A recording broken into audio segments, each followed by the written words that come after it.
એ વિશાળ એરપોર્ટ બન્યું, બીજા 4 એરપોર્ટ ચાલુ થયા, એર કનેક્ટિવિટી મળી, રેલવે કનેક્ટિવિટી મળી, રોડ કનેક્ટિવિટી મળી. એના કારણે બિહારના લોકોનું જીવન સરળ થયું.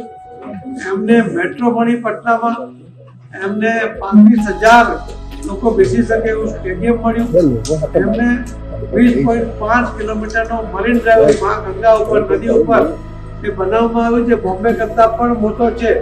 અને એ રીતે એ વિકાસ એમણે જોયો, એમનાથી એમને વિશ્વાસ છે કે હવે જંગલ રાજ વખતે જે યુવાઓએ પલાયન થવું પડ્યું હતું, ફરજિયાત બિહાર છોડવું પડ્યું હતું, ફરજિયાત ઘર છોડવું પડ્યું હતું, એ હવે ન છોડવું પડે.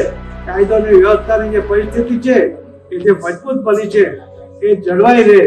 અને એટલા જ માટે એમણે માનનીય પ્રધાનમંત્રી મોદી સાહેબમાં, શ્રી નીતિશ કુમારજીમાં વિશ્વાસ મૂકીને જે રીતે મતદાન કર્યું છે એના માટે એમને હું ધન્યવાદ આપું છું. માનનીય શ્રી અમિતભાઈ શાહ સાહેબની રણનીતિ એ આમાં કામ લાગી છે અને એના કારણે આટલા ઇન્ડિયાને આટલી મોટી જીત આ સરળતાથી મળી છે.